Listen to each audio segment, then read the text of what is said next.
think was the most important thing that we found in 2021 that kind of helped move the market forward? Well, I think, and when you read the report, there's a lot of data, right? A lot of information, like you talked about, Eric. But I think when we look at it from our perspective, it feels like the people. There's so much engagement. There's so much enthusiasm. There's a lot of conviction, right, behind all of the things that were in the report, and that is really, really refreshing, right? I mean, we see it all the time when we talk to customers and to the OEMs and our fuel partners, and it just feels like the momentum is growing, and I think the report does a great job of illustrating that. So yeah, I think the other thing we were talking about is, I think every year the report comes out, we're hoping it'll tell us what to do. Like, here is the fuel of the future, or the power of the future. What's the easy button for me? And it's clear we're not to an easy button yet. And I think that's the complexity of the commercial transportation industry that we're in. We all have so many different use cases, and that's a part of living our days every day wondering, how do we transport goods or build buildings, and what is it going to take? We have to understand that in order to be a part of paving that way to the future for our own sector. And it's really an exciting part of being a part of that. And there are a lot of options out there that we all have to be really actively involved in pursuing. Yeah, I think one interesting part of the report that I at least highlight the commitment is when it talks about the number of companies and of the S&P 500, and the number of countries that have committed to a net zero world. So I think that the goal is very clear, is zero. And I think that, of all the CEOs that I talk to, of all our partners, our customers, I think the end goal is very clear. But what they most struggle with, like we all do, is to say, well, how are we going to get there? And I think that the report really highlights, and I found it very insightful in terms of all the different platforms that are being developed to get to that net zero. But the reality is that this is an energy transition.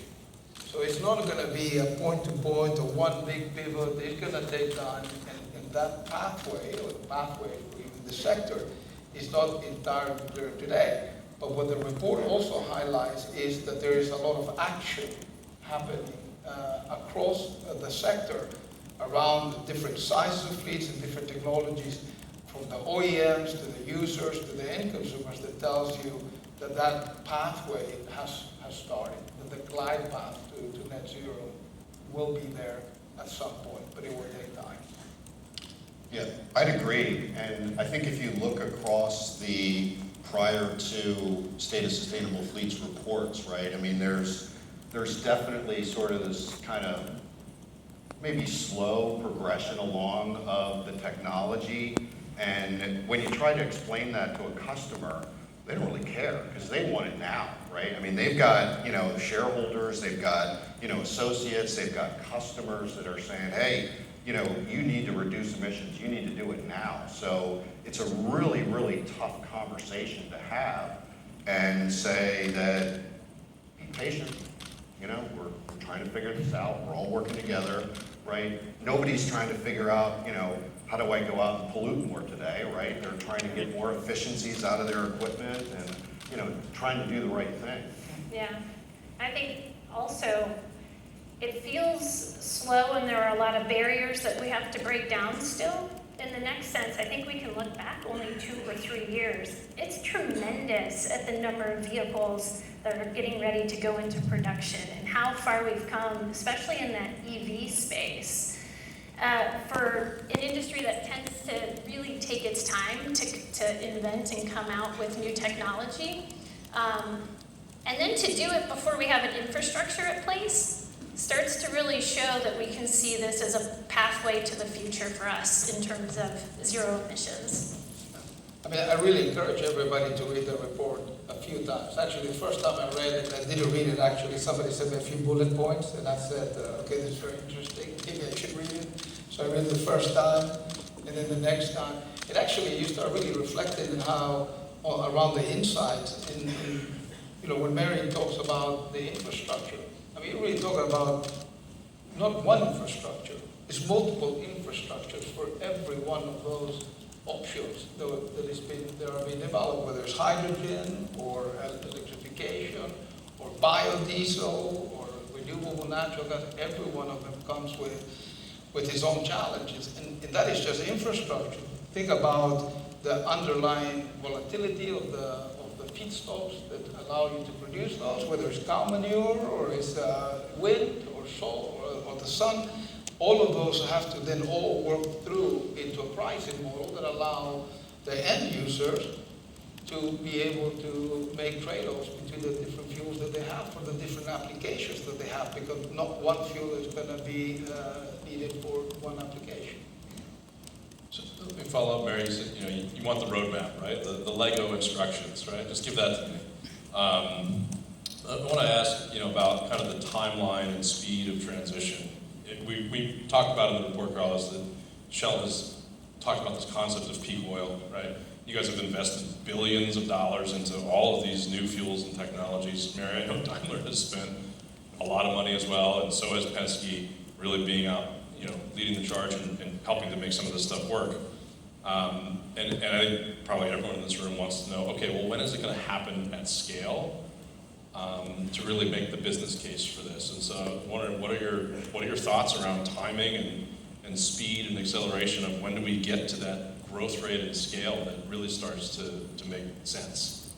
Yeah, I think timing is definitely the challenge for us. It's when you start to reach that TCO parity with diesel that's out there today. And several things are going to happen. We've started to talk about infrastructure. We could talk many more hours about infrastructure, and I think we will. And then we need scale.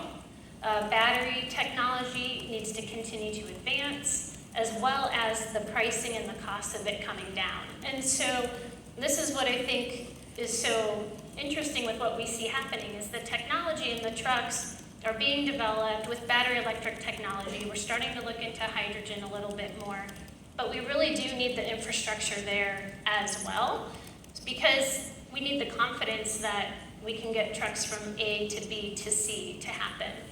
I also think it's going to be important that there are incentives until we can hit that scale, because we need to continue to build on top of each other with regards to the technology as well as infrastructure, so they come together. But for us, we want all of our customers to be able to have a really efficient business as well. So TCO is going to be critical there. Carlos, timing? Because this is the panel where we give everyone all the magic answers, right? And when this is going to happen. I was going to bring my magic 8-ball, and I forgot. Yeah, I forgot it in the car. Yeah. I guess they'll have to come back next year.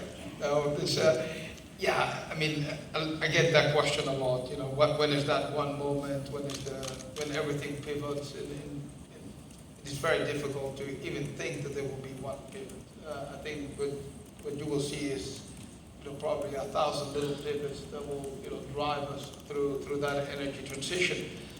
Because the reality is that every one of these infrastructures, to get that scale, you need the time, the resources. At the end of the day, what we really need to provide as a fuel provider is choice to our customers. And that's what we're working on. Because in that choice, it is bounded by, like Mary said, like Drew said, TCO, what is the cost, what is the use. So there's a lot of implications. So that is what we're working through at the moment. And that's why, from our perspective, we have investments in sustainable fuels, all the way from HEFA facilities. We're also building a large facility here in the United States, in Louisiana. We have renewable natural gas, we have hydrogen, we have electrification through investments. And the reality is that we're going to have to invest and play in all of them. But also, as Mary said, at some point you also have to then match all of this with, the regulatory frameworks and the incentives or the penalties that come from, advancing the energy transition. And that is where, just trying to define the one point in time is going to be very difficult, I think. And if I add on to you really quick, it's also going to be different for every segment. right? And so there will be different timing because there really isn't one solution or one answer to every single use case out there. So I think we're going to see the tipping point be a little bit different with different segments also. Yeah, I think in our business, right, we think in terms of uptime and reliability, right? So think about, the vehicles, right? They've got to be able to deliver the products, right? And then you think about the fuels and, security of supply. And, there's a lot of, the fuels that the report goes through, right? Renewable propane, renewable natural gas, renewable diesel, but there's a lot more of the fuels that they're trying to displace out there right now. So, you have to get to, the scale that you were talking about before. And, we think about, things like natural disasters that occur. And we think about customers that are delivering to hospitals and are, first responders during those events. And, we think, well, we've got to make sure that they've got the fuel to keep them going and that the trucks are reliable and that they're going to be able to deliver.